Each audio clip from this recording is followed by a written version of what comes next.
Assalamualaikum warahmatullahi wabarakatuh. Alhamdulillah, alhamdulillahi rabbil alamin.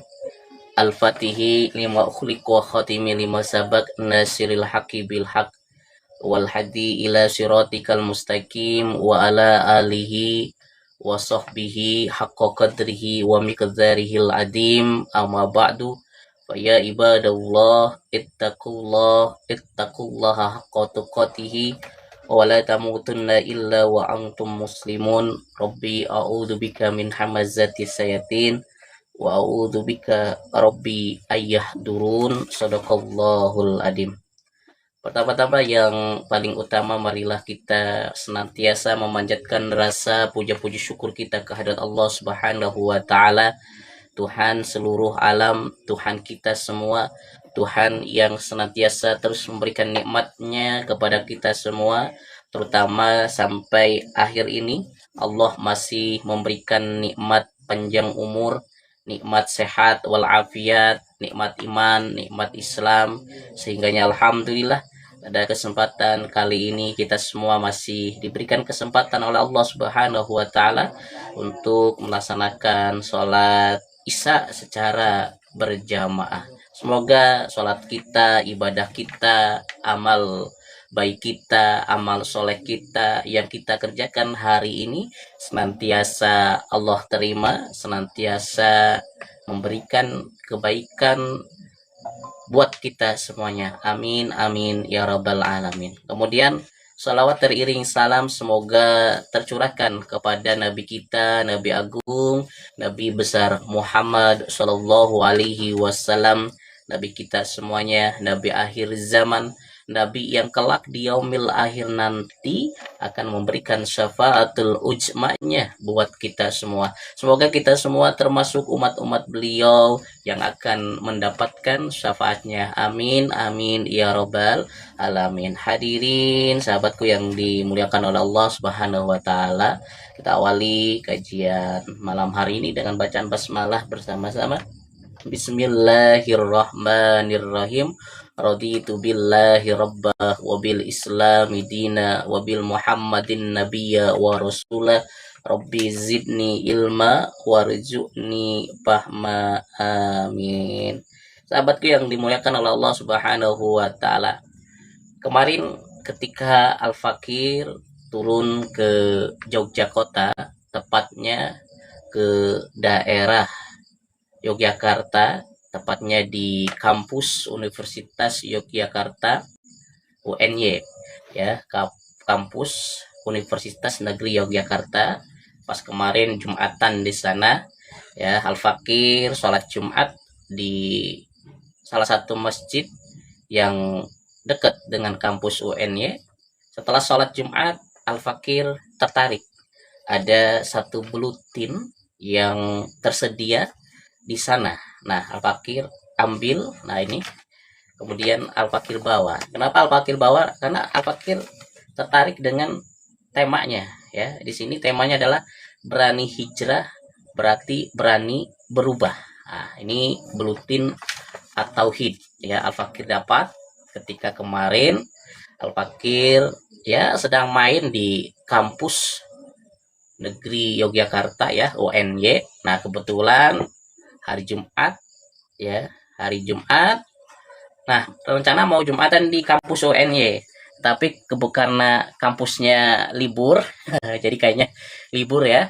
Terus akhirnya cari masjid yang dekat dengan kampus UNY, ya, tepatnya dekat dengan GOR kampus UNY. Nah, Al-Fakir setelah sholat Jumat itu di situ ada buletin dan Al-Fakir tertarik, ya.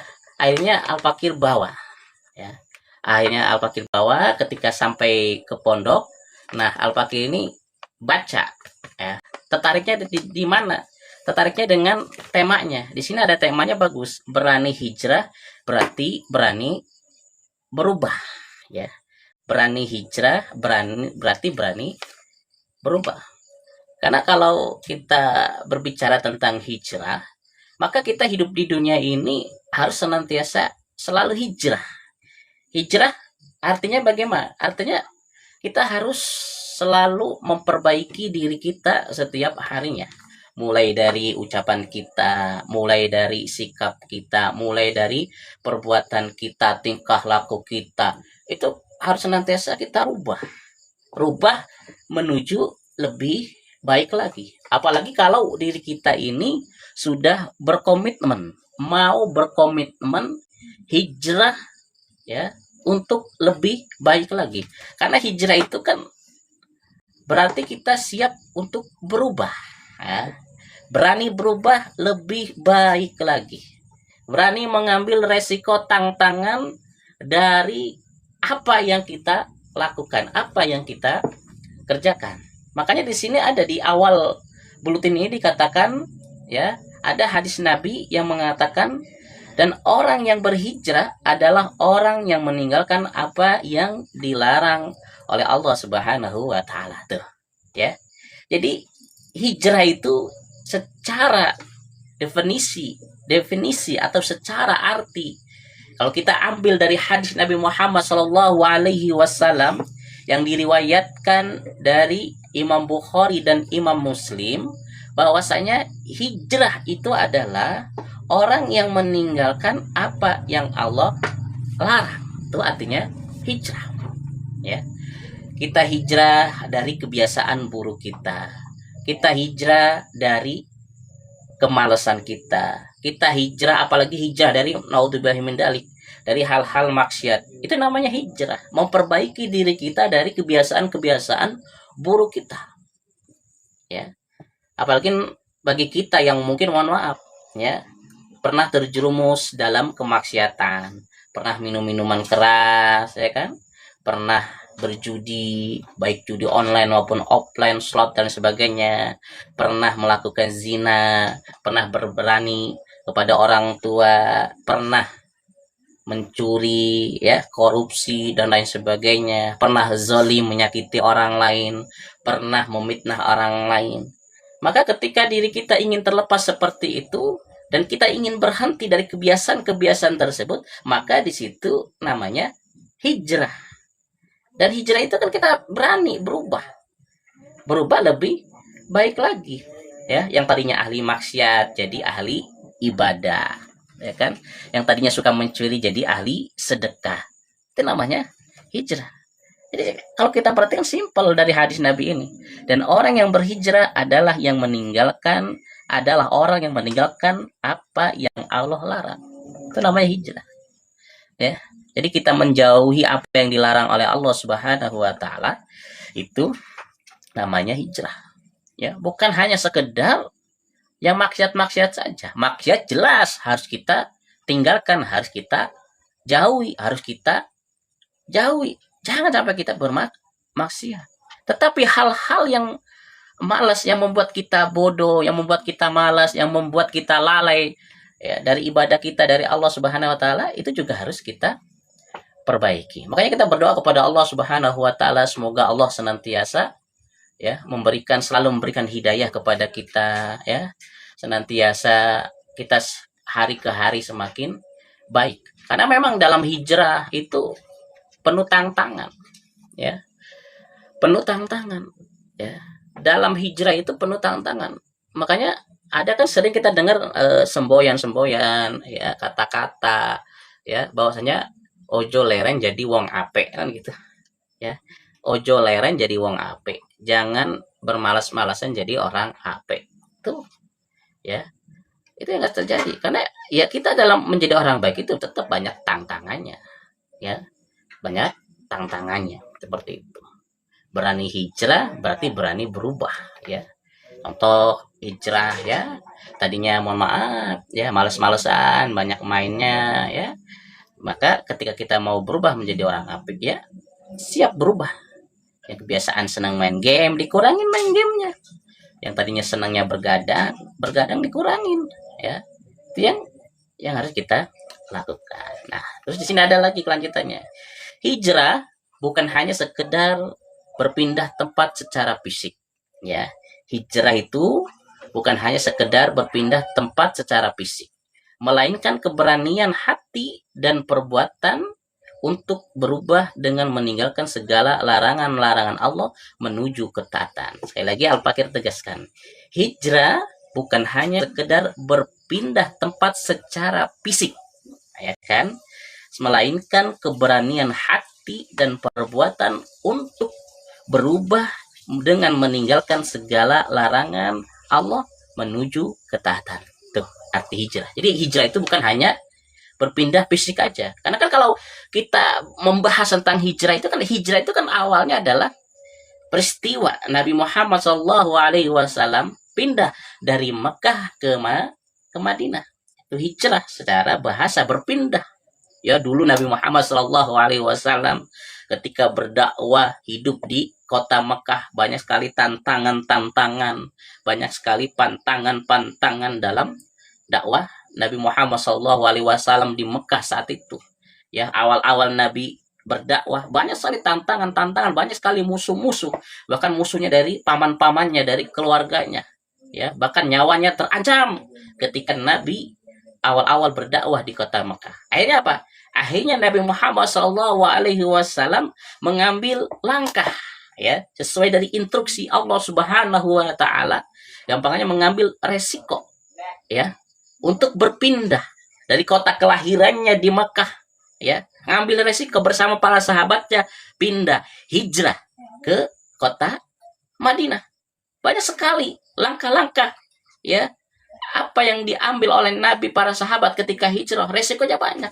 Karena ingin berubah, ya, karena ingin berubah lebih baik lagi, Nabi Muhammad SAW ambil resiko pindah dari kota Mekah menuju ke kota Madinah. Secara fisik pindah, ya, pindah, berani ambil risiko, ya. Tetapi berani ambil risikonya itu demi kebaikan. Contoh para sahabat, ya, berani itu akhirnya apa?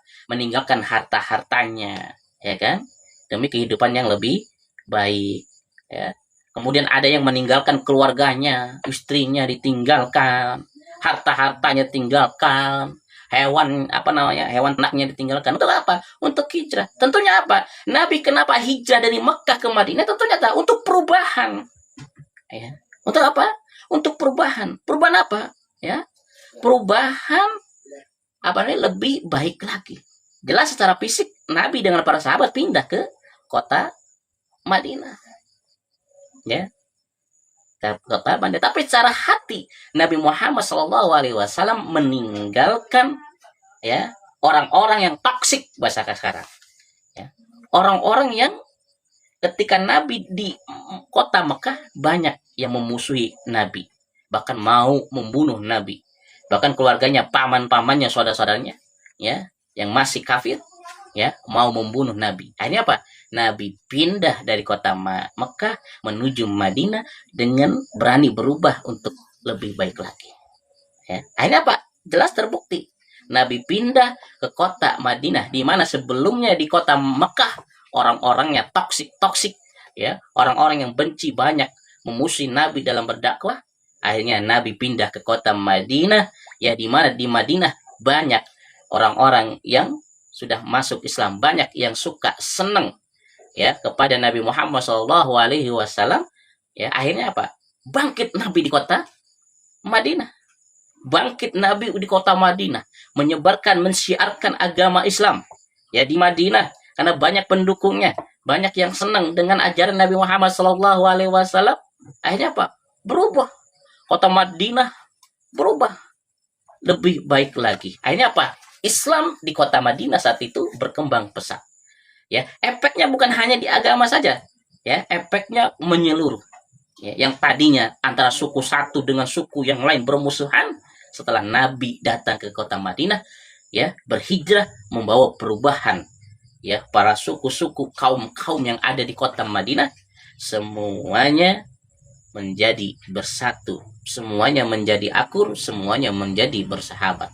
Itu hijrah arti. Makanya jelas, ya, kalau kita mau berhijrah, maka kita siap mengambil resiko, berani untuk berubah, meninggalkan segala apa yang dilarang, apa yang dilarang oleh Allah Subhanahu wa Ta'ala, menuju ketaatan kepada Allah Subhanahu wa Ta'ala. Itu makna hijrah. Berarti hati kita niatkan untuk bisa lebih baik lagi. Apalagi naudzubillah min dalik, kalau diri kita ahli maksiat, kalau diri kita ya berani sama orang tua, ya kalau kita apa namanya, ya naudzubillah min dalik, suka minuman, suka judi, suka zina, suka mencuri, korupsi, ya kan? Berani sama orang tua, masih ada kesempatan. Ya, ketika kita sadar mau memperbaiki diri, maka ayo hijrah. Kebiasaan-kebiasaan buruk kita yang melalaikan kita, yang menjauhkan kita dari Allah Subhanahu wa taala, ayo rubah.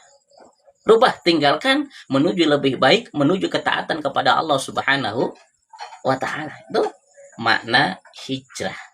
Berani hijrah berarti berani berubah. Berani lebih baik lagi. Contoh, kalau diri kita pengen hijrah dari kebiasaan-kebiasaan buruk kita, ingin hijrah dari hal-hal yang bahasanya adalah apa namanya? Kalau utang berlebihan apa namanya? Allah ya Rabbana ya Karim. Ya, dari uang-uang riba. Maka ketika kita ingin terhindar dari uang riba, maka ya kita berani ambil risiko. Yang tadinya mungkin penghasilan kita banyak dari riba, ya, yang selama ini gampang dapat duit dari penghasilan riba kita. Ketika kita mau berubah, ketika mau berhijrah, ya udah, kita ambil risiko, tinggalin ribanya, ya siap untuk hidup sederhana, untuk sementara, ya, hidup berkecukupan dulu, ya, tidak bergelimang harta seperti sebelumnya. Itu namanya hijrah, ya, namanya hijrah. Makanya kalau diri kita pengen berubah, yang bisa merubah diri kita sendiri adalah diri kita sendiri, ya. Diri kita sendiri bermohon kepada Allah, ya Allah, jadikanlah diri hamba menjadi anak yang baik. Ya Allah, jadikanlah hamba menjadi orang yang baik. Ya Allah, jadikanlah kami anak yang soleh. Jauhkanlah kami dari perbuatan-perbuatan tercela. Jauhkanlah kami dari perbuatan-perbuatan maksiat. Ya, itu. Jadi yang bisa merubah itu diri kita sendiri sama Allah. Ya, karena kita itikat pengen memperbaiki diri, ya kan, kemudian kita dengan sekuat tenaga meninggalkan kebiasaan-kebiasaan buruk kita, dengan sekuat tenaga kita meninggalkan kebiasaan maksiat kita, dan kita terus mendekat kepada Allah, berdoa kepada Allah Subhanahu wa taala, maka yakinlah hidayah Allah turun kepada kita. Sehingga apa? Sehingga ketika sudah Allah mengasih hidayah kepada kita, taufiknya Allah, inayahnya Allah sudah turun kepada kita, maka yakinilah, ya kan, kebiasaan buruk kita akan hilang. Kita akan menambah ketaatan. Itu yang akan terjadi. Karena kita hidup di dunia ini kan sudah jelas. Kita hidup di dunia ini kan sudah jelas untuk beribadah kepada Allah Subhanahu wa taala. Taat kepada Allah Subhanahu wa taala. Sami'na wa ata'na kepada Allah Subhanahu wa taala. Maka definisi dari takwa itu sendiri kan kita taat kepada Allah Subhanahu wa taala. Definisi dari iman itu sendiri kita percaya kepada Allah Subhanahu wa taala. Ketika kita sudah percaya kepada Allah Subhanahu wa taala, ya kan? Maka secara tidak langsung kita berani siap menjalankan segala perintah-perintah Allah, percaya dengan perintah-perintah Allah, dan menjauhi segala larangan-larangan Allah. Percaya dengan larangan-larangan Allah, percaya dengan efek akibat dari larangan-larangan Allah itu sendiri, ya kan? Kemudian takwa kan kita artikan dengan takut kepada siapa? Kepada Allah Subhanahu wa taala, ya kan? Maka ketika kita takut kepada Allah Subhanahu wa taala, takut bukan berarti menghindar, menjauh, bukan. Tetapi takut itu berarti kita menghindar dari apa-apa yang dilarang oleh Allah Subhanahu wa taala. Menghindar dari kemaksiatan yang Allah larang kepada kita. Kemudian lari mendekat kepada Allah dalam ketaatan. Artinya kita semakin sami'na wa ata'na kepada perintah Allah Subhanahu wa taala. Ya. Semakin semangat dalam ibadahnya, semakin taat kepada perintah Allah, itu yang harus kita lakukan. Kan cuma itu teorinya. Semakin kita percaya kepada Allah, ya kan? Semakin kita taat kepada Allah, semakin kita takwa kepada Allah, ya kan, kita semakin baik hidup kita. Kan teori cuma itu, ya. Jadi kita hidup di dunia itu tidak ada, ya. Kita hidup di dunia ini kan teori cuman taat, ya. Kalau kita baik sama Allah, ya kan. Kalau kita sami'na wa ata'na kepada Allah, kita nurut sama Allah, ya kan. Selamat hidup kita, bahagia hidup kita.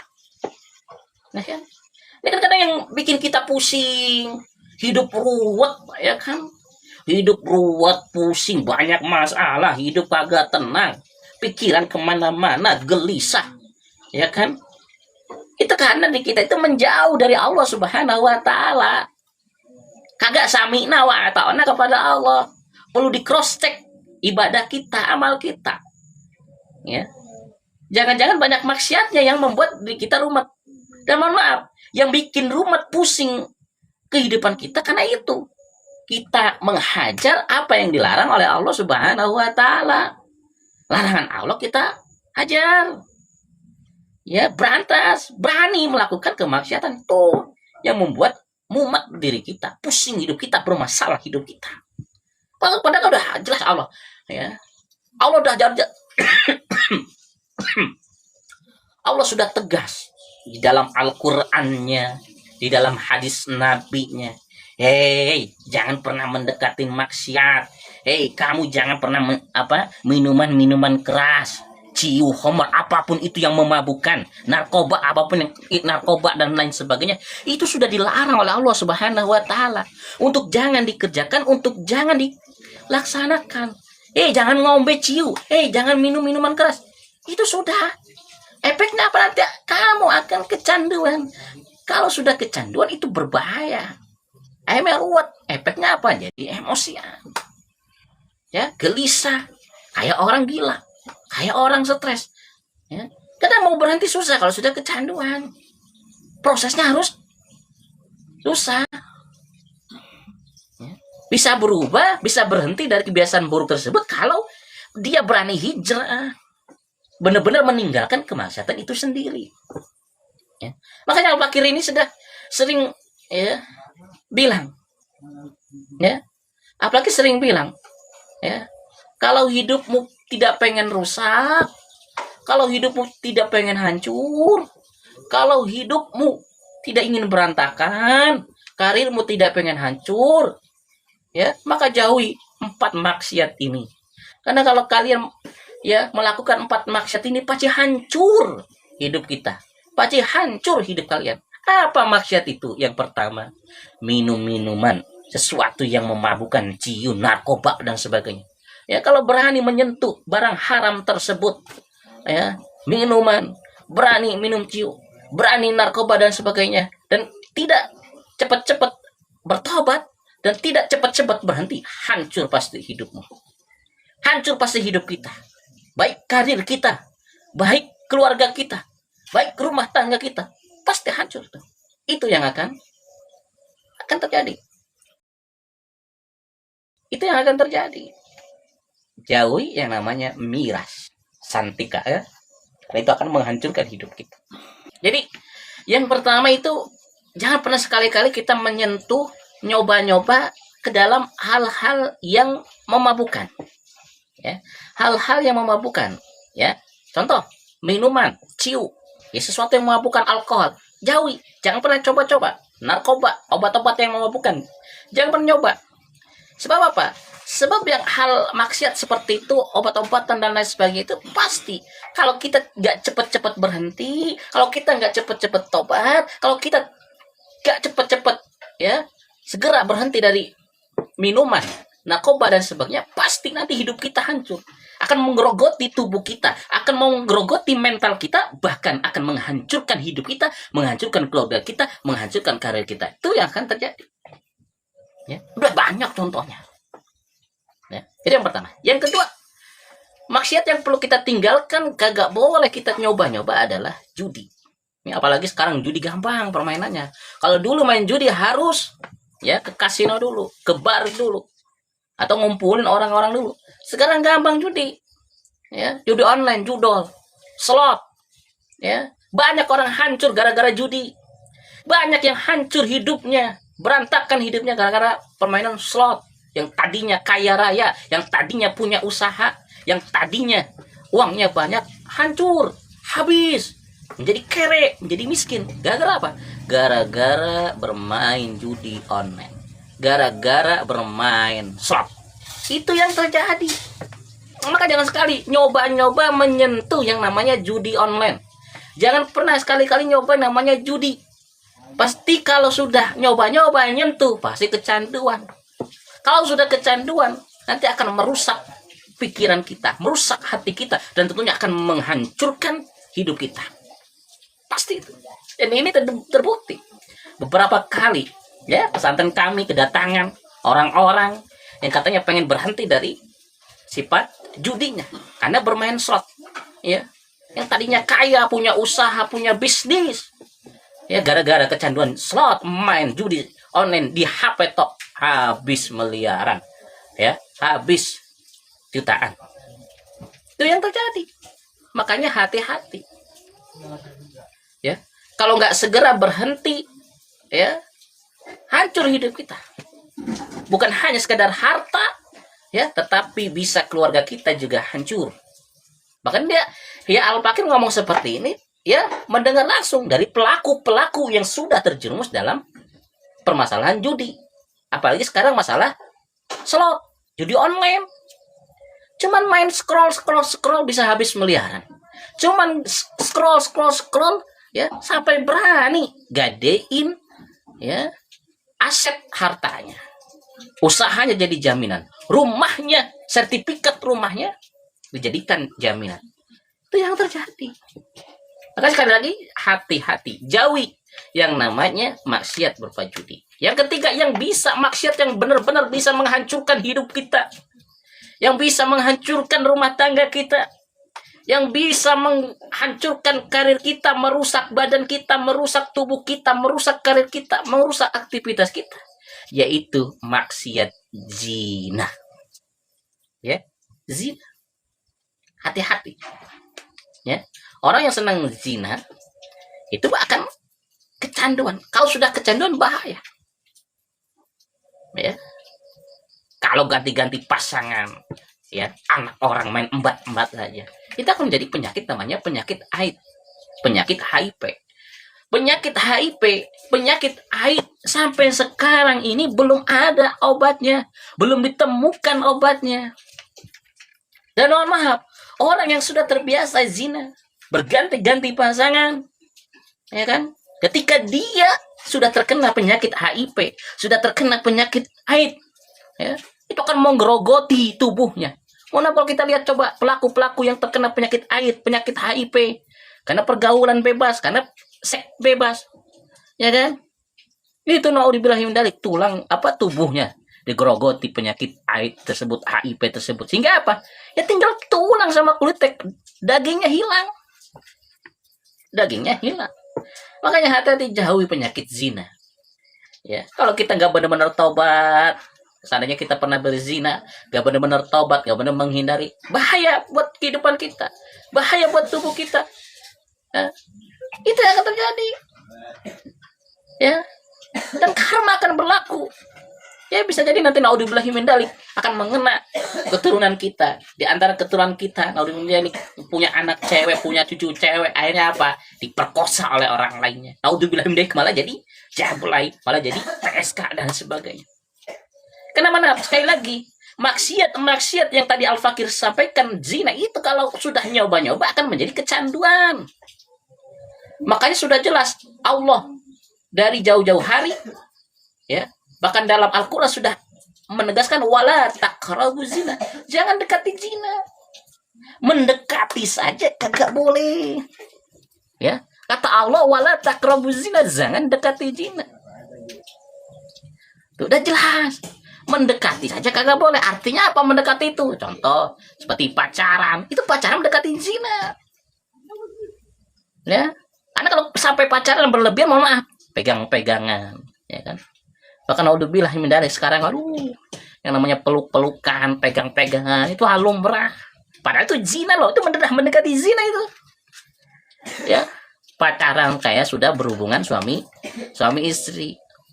Bahkan bahasa kasarnya, ya kan, wilayah ya, kecuali wilayah bawah udel sampai lutut itu, ya semuanya halal. Pegangan, ciuman, cipokan dan sebagainya boleh itu. Pelukan, tidur bareng boleh. Itu bahaya. Wala taqrabuz zina, kata Allah, jangan dekati zina. Dekati zinanya kagak boleh. Nonton video-video yang nonton video-video porno. Bahkan kita memandang wanita yang bukan muhrimnya saja kagak boleh. Karena itu udah masuk ke kriteria mendekati zina. Apalagi zinanya. Ya, maka hati-hati. Nah, naudzubillah min dzalik, kalau sudah terkena rabies, ya, sampai terhipnotis, sampai kecanduan zina, ya Allah ya Karim, dosanya sudah besar, efeknya juga sangat besar secara medis. Nanti terkena penyakit AIDS, penyakit HIV, ya itu ya kan terjadi. Kemudian yang terakhir, ya, maksiat jangan sampai kita masih dua lagi lah mungkin ya. Yang sampai kita lakukan adalah berani sama kedua orang tua, durhaka sama kedua orang tua. Hati-hati nih, ya. Kalau diri kita sudah berani durhaka sama orang tua kita, pasti hidup kita akan hancur. Saya pegang omongan saya, ya. Kalau diri kita berani sama orang tua, durhaka sama orang tua, berani bentak, berani marahin, ya, zalim sama orang tua, kagak peduli sama orang tua, hancur hidup kita, kagak berkah hidup kita, sengsara hidup kita. Tuh. Ya.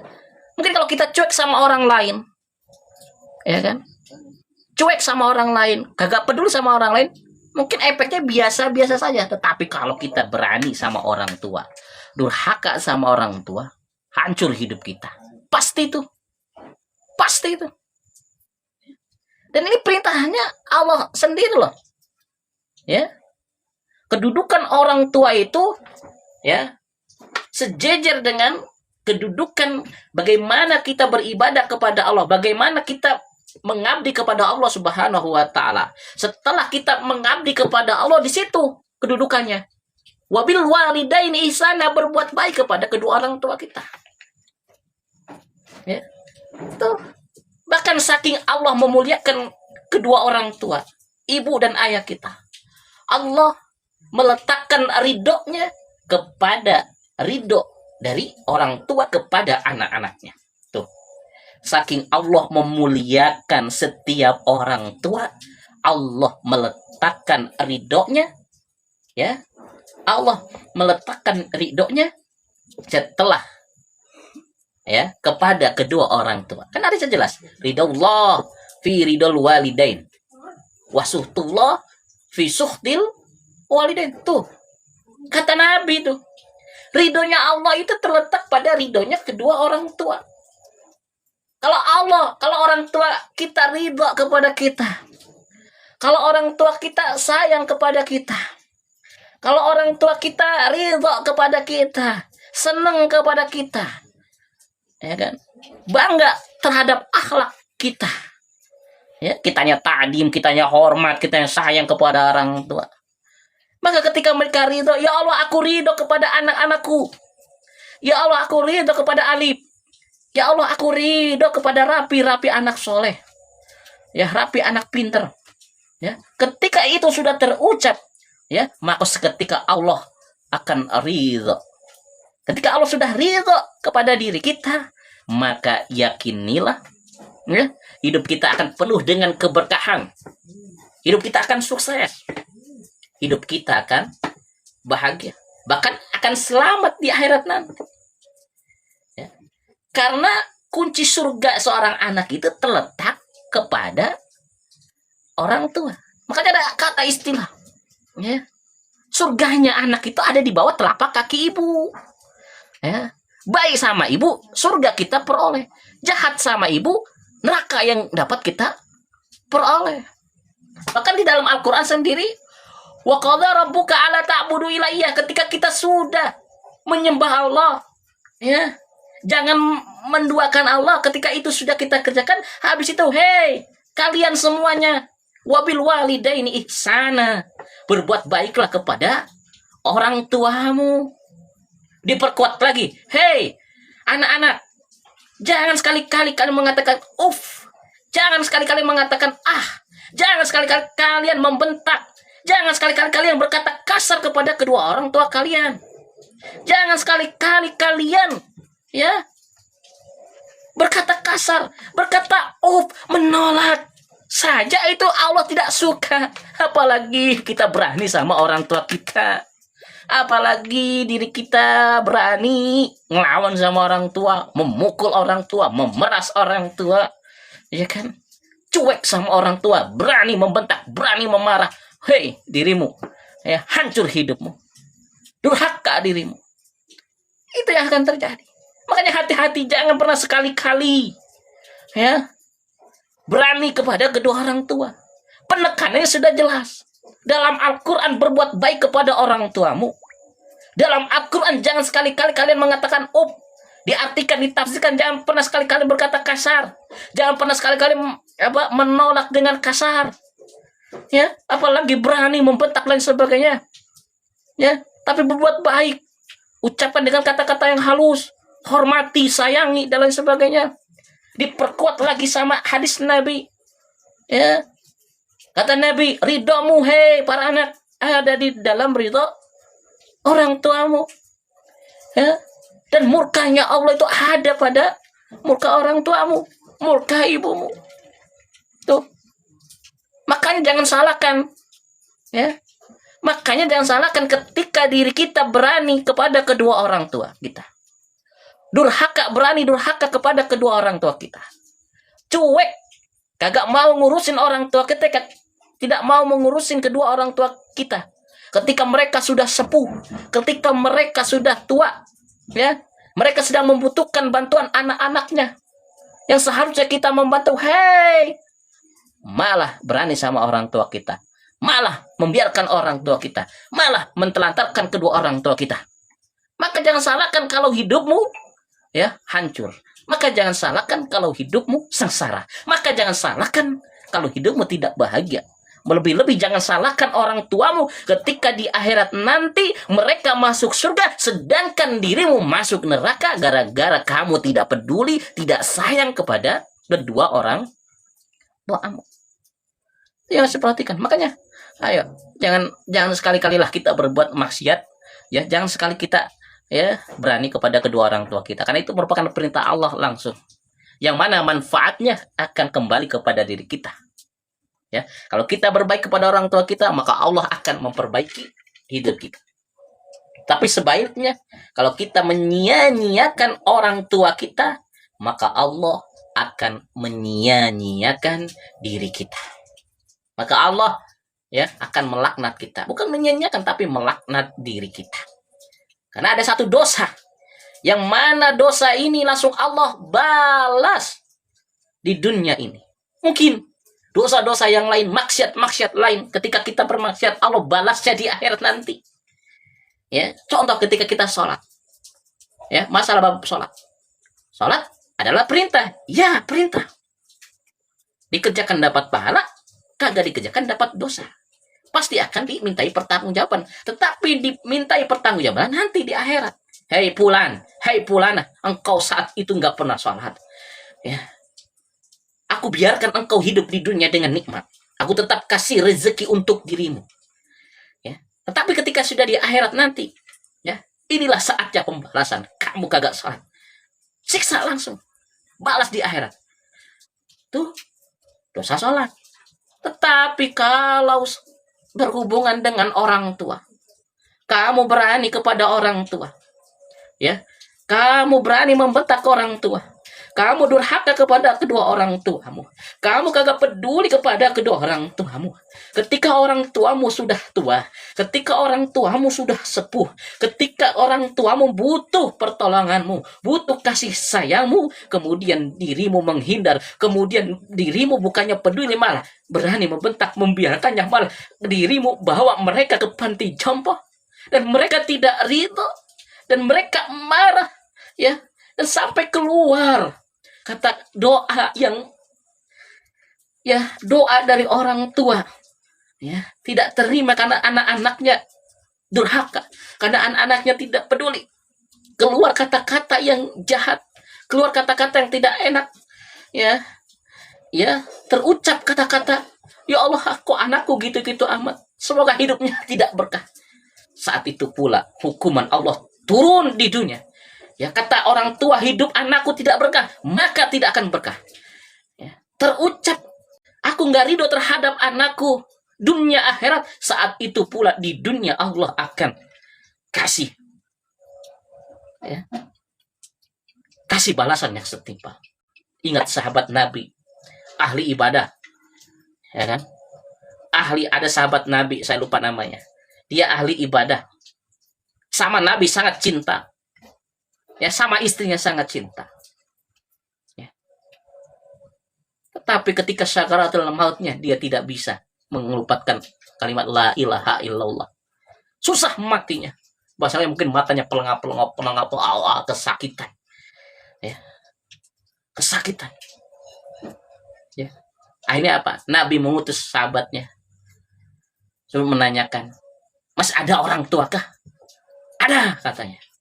Terus samperin orang tuanya. Ya, ibunya samperin. Hai ibu, anakmu fulan saat ini sedang sakaratul maut. Susah matinya. Ya. Apakah pernah engkau mengucapkan? Apakah engkau pernah marah terhadap anakmu sehingga anakmu susah sakaratul maut? Terucap dari si ibu tersebut. Ya, satu ketika dia malah mementingkan istrinya daripada aku. Aku panggil baik-baik, tapi dia tidak menjawab. Aku saat itu sakit hati dan aku berdoa kepada Allah. Ya. Tuh. Padahal anaknya cuma melakukan kesalahan satu, ibunya tidak ridho. Ya. Masuk Allah barat di dunia sakaratul mautnya susah. Banyak sekali contoh-contoh. Ya. Maka sekali lagi hati-hati.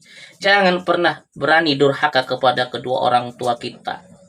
Bersyukur kalau di antara kita orang tua kita masih ada, apalagi masih dua-duanya komplit, bersyukur. Jaga, rawat, sayangi. Karena kalau sudah, ya Allah. Karena kalau sudah dua-duanya nggak ada, hampa hidup kita, hancur hidup kita. Bahkan Al-Fakir baru ngalamin satu. Baru tinggal satu ibu. Ya Allah, ya Karim. Sekarang sudah tidak ada tameng lagi yang setiap hari mendoakan kita. Tidak ada tameng lagi, ya Allah. Dulu hampir setiap hari tanya kabar, lagi ngapain. Sekarang udah benar-benar kehilangan. Maka Allah, ya Karim, jangan berani sama orang tua. Jangan berani durhaka kepada orang tua. Karena kalau sampai berani durhaka kepada orang tua, hancur hidup kita. Hancur hidupmu. Ya, hancur. Yang terakhir, jangan mencuri. Mencuri, korupsi, itu termasuk dosa yang besar yang akan menghancurkan hidup kita. Makanya ayo teman-teman, sahabatku, dimanapun berada, ayo terus perbaiki diri kita. Ya, terus menjadi orang yang baik, terus berhijrah. Lebih baik lagi. Karena orang yang hijrah itu insya Allah hidupnya akan lebih baik lagi. Dan kita berdoa kepada Allah agar senantiasa Allah, ya, memberikan hidayahnya kepada kita semua, sehingga kita tetap berada di jalan yang diridhoi oleh Allah Subhanahu wa taala. Ya, jadi hijrah bukan sekedar berpindah tempat secara fisik, melainkan keberanian hati dan perbuatan untuk merubah dengan meninggalkan segala larangan Allah menuju ketaatan. Jadi ketika diri kita berani menjauhi segala larangan-larangan Allah, ya, dan semakin meningkatkan kualitas ibadah kita, amal soleh kita, maka itu sudah dikatakan hijrah. Dan ingat, orang yang hijrah itu pasti akan sukses. Dan ingat, orang yang hijrah itu pasti akan selamat. Dan ingat, orang yang hijrah itu pasti hidupnya akan bahagia. Sahabatku yang dimuliakan oleh Allah Subhanahu wa taala. Maka nasihat buat Al-Fakir, nasihat buat teman-teman semuanya. Ayo, jangan berhenti jadi wong apik. Ya, terus berusaha menjadi orang baik. Walaupun dalam prosesnya penuh perjuangan, tapi kalau kita lakukan, kalau kita biasakan, nanti akan menjadi pembiasaan. Karena menuju kebaikan itu perlu pemaksaan, perlu pembiasaan. Ya, tidak ada sesuatu pun yang instan. Tidak ada sesuatu pun, ya, untuk memperoleh sesuatu tersebut kita harus instan, tidak ada. Perlu pengorbanan, perlu perjuangan. perlu tantangan dan lain sebagainya. Apalagi kita mau hijrah dari kebiasaan-kebiasaan buruk kita, dari kebiasaan maksiat kita, dari kebiasaan-kebiasaan ya yang membuat diri kita jauh dari Allah Subhanahu wa taala.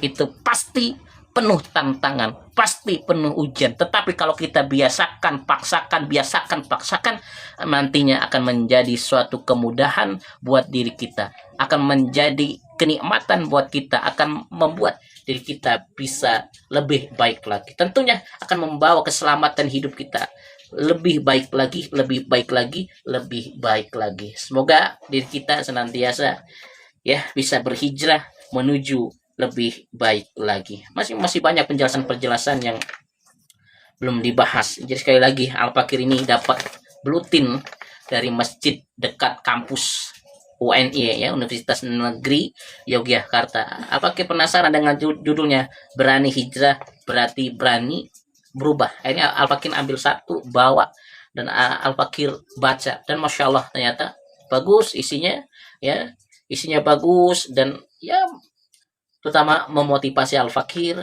untuk bisa lebih baik lagi. Karena jelas di sini ya, di sini ada judul-judulnya. Yang pertama ya tadi arti dari bahasa, arti dari hijrah, kemudian makna hijrah dalam bahasa dan syariat. Di sini diterangkan singkat tapi mengena.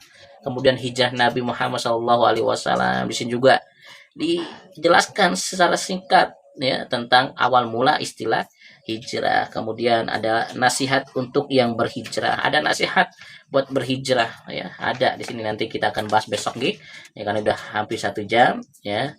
Sini salah satu nasihat untuk yang berhijrah, luruskan niat ya. Jadi kalau kita berhijrah itu harus lurus dulu niat dalam hati kita ingin berhijrah biar bisa lebih baik lagi ya. Semoga diri kita bisa lebih baik lagi, dan kita bermohon kepada Allah agar diri kita menjadi orang baik, agar diri kita menjadi orang yang soleh, agar diri kita senantiasa bisa sami'na wa ata'na, taat patuh dengan aturan-aturan Allah Subhanahu wa taala. Amin amin ya robbal alamin. Semoga diri kita semakin taat kepada Allah Subhanahu wa taala, bisa menjalankan perintah Allah dan bisa menjauhi segala larangan-larangan Allah. Allahumma amin amin ya rabbal alamin. Kita tutup dengan bacaan doa secara bersama-sama. Alhamdulillahirabbil alamin. Astagfirullahaladzim, astagfirullahaladzim, astagfirullahaladzim. A'udzubillahi minasyaitonirrajim. Bismillahirrahmanirrahim. Alhamdulillahirabbil alamin.